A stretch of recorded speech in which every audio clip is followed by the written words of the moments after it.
فاسألوا أهل الذكر إن كنتم لا تعلمون.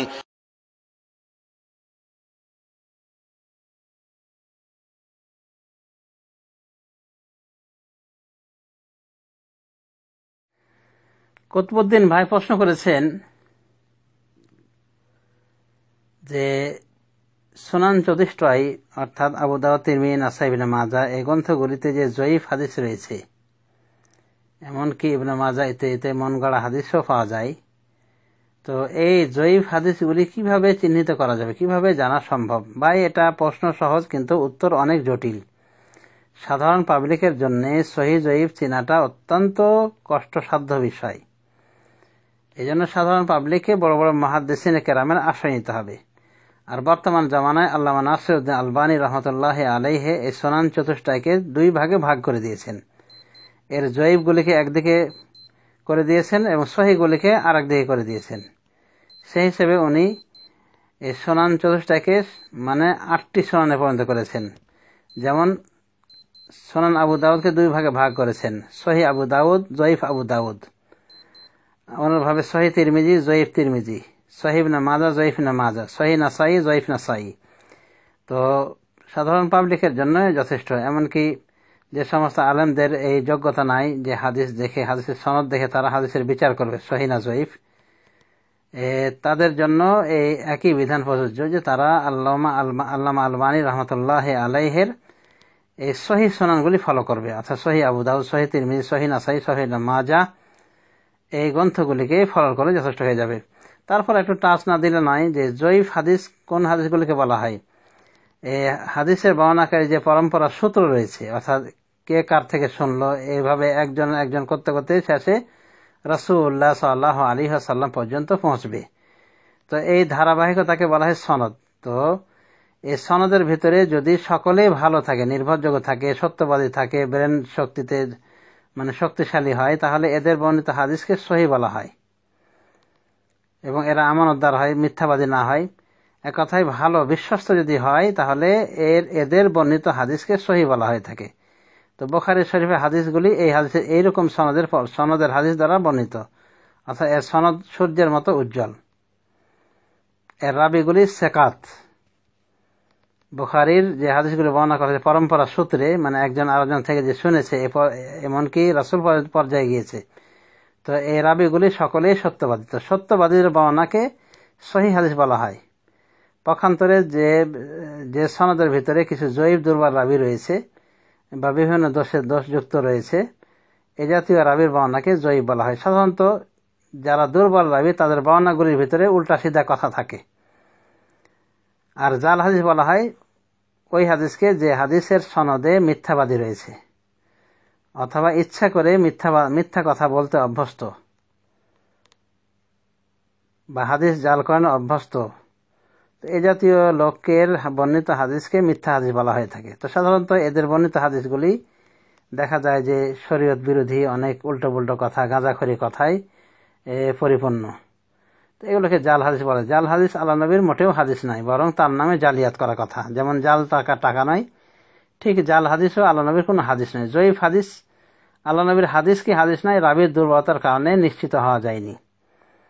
তো এই জাতীয় হাদিসকে জয়ীফ বলে। তো জয়ীফ জাল হাদিসের আমাদের কোনো প্রয়োজন নাই, সহিহ হাদিসই আমাদের জন্য যথেষ্ট। এবং আল্লাহর নিয়মও আল্লাহ এটা বলেছেন। আল্লাহ কি বলছেন?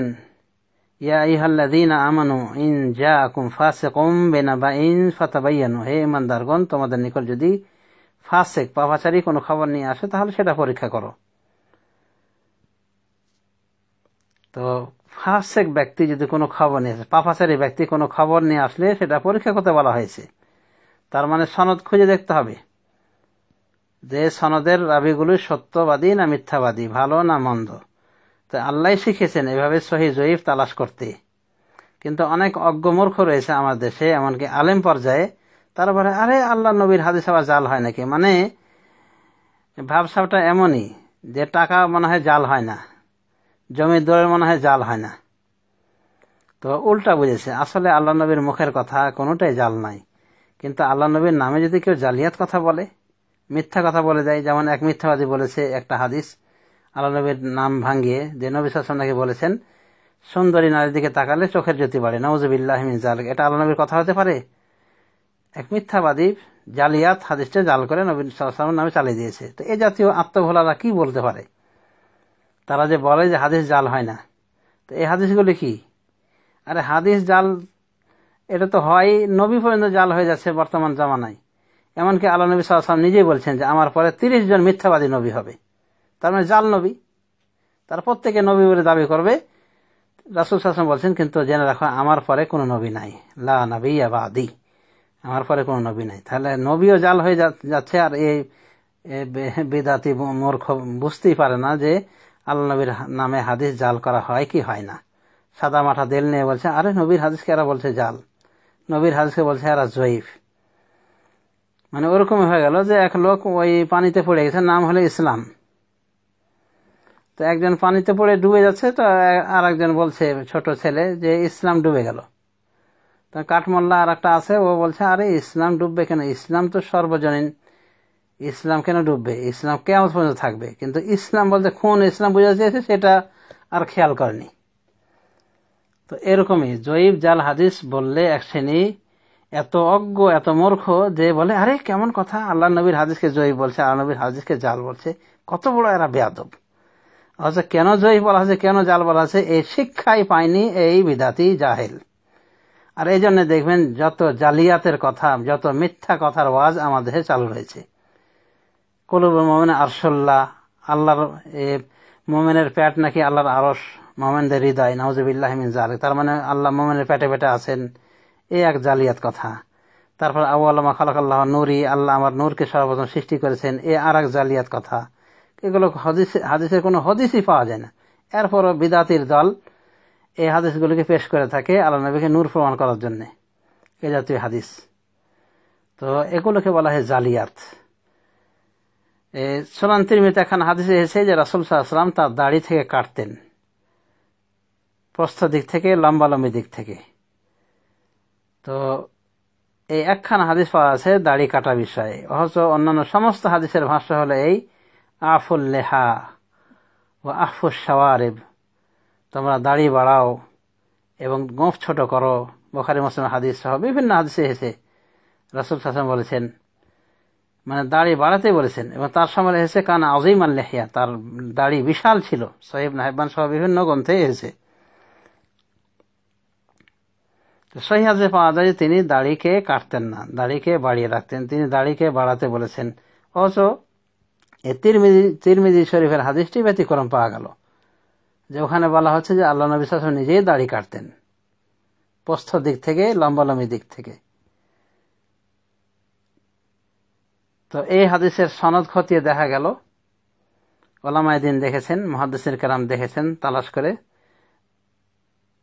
তো তালাশ করতে গিয়ে পেয়েছেন ওমর বিন হারুন আল বালখি। ওমর বিন হারুন আল বালখি নামক একজন ব্যক্তি পেয়েছেন, যার সম্পর্কে মুহাদ্দিসিন কেরাম জীবনী লিখতে গিয়ে বলেছেন কাজ্জাবুন, সে মহা মিথ্যাবাদী। কোন কোন মুহাদ্দিস এভাবে বলছেন কাজ্জাবুন খাবিস, সম্ভবত ইয়াহইয়া ইবনে মাঈনের কথা এটা। তিনি কি বলছেন, লোকটি অত্যন্ত মিথ্যাবাদী এবং খবিস প্রকৃতির লোক। তো এই খবিস প্রকৃতির লোক রয়েছে এই হাদিসের সনদে, যে হাদিসে বলা হচ্ছে যে নবী সাল্লাল্লাহু আলাইহি ওয়াসাল্লাম দাড়ি কাটতেন লম্বা থেকে, পশু থেকে। তো এখন এই খবিসের কথা, খবিসের বর্ণিত হাদিস কি গ্রহণ করা যাবে?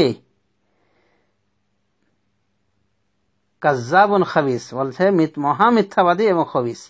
তো এই মহা মিথ্যাবাদী এবং খবিসের হাদিস বর্ণনা করা যাবে, অর্থাৎ এই বিশ্বাস করা যাবে তার কথা অনুযায়ী যে নবী সাল্লাল্লাহু আলাইহি ওয়াসাল্লাম তিনি তার দাড়ি কাটতেন, নাউযুবিল্লাহি মিন যালিক।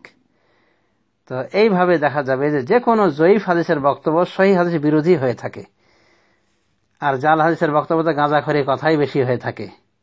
এবং ওই সব হাদিসের দিকে নজর দিলেই বোঝা যাবে যে সব জালিয়াত।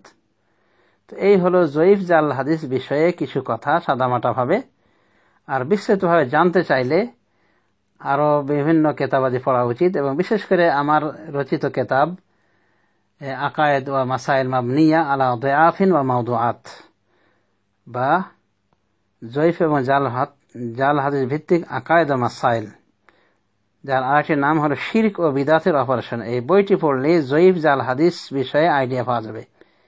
এবং সহি হাদিস কিভাবে চেনা যাবে তারও দিক নির্দেশনা দেওয়া রয়েছে এবং কিভাবে সহি হাদিসের উপর আমল করা যেতে পারে এ বিষয়ে বিস্তৃত আলোচনা করা হয়েছে। এক কথায় আমরা বলতে পারি যে বুখারী মুসলিমকে আমরা ফলো করব বিশেষভাবে চোখ বন্ধ করে, কারণ এগুলির সবগুলি হাদিসকে ওলামায়ে দ্বীন গ্রহণ করে নিয়েছেন। দু চারটা হাদিসে কিছু কথা থাকলেও সর্বশেষ এটাই কথা যে বুখারী মুসলিম এই হাদিসগুলি যেহেতু এনেছেন তাদের কিতাবে, অতএব তারা যেহেতু সেরা মুহাদ্দিস, অতএব হাদিসগুলো সহিহ। তো বুখারী মুসলিমের সবগুলি হাদিস আমরা চক্ষু বন্ধ করে মানতে পারি। আর বাকি থাকলো সুনান চতুষ্টয়ের হাদিসগুলিকে তো আল্লামা নাসির আলবানী ভাগ করে দিয়েছেন। তো সহিহ অংশটা আমরা মানার চেষ্টা করব। অনুভাবে সহিহুল জামে রয়েছে আল্লামা নাসির আলবানীর, যেটা ওই 8-10 হাজার হাদিসের সংকলন। অনুভাবে সিলসিলা সহিহা রয়েছে তার, এভাবে আরো সহিহ গ্রন্থ রয়েছে তার রচিত, সহিহ হাদিসের গ্রন্থ রয়েছে। তো এগুলো ফলো করা যেতে পারে সহিহ হাদিসের আমল করার ক্ষেত্রে। আল্লাহ রাব্বুল আলামিন আমাদের সবাইকে জয়ীফ জাল থেকে দূরে অবস্থান করত সহিহ হাদিস মোতাবেক আমল করার তৌফিক দান করেন। আমিন। ওয়া সাল্লাল্লাহু আলা নবিয়িনা মুহাম্মদ ওয়া আলা আলিহি ওয়া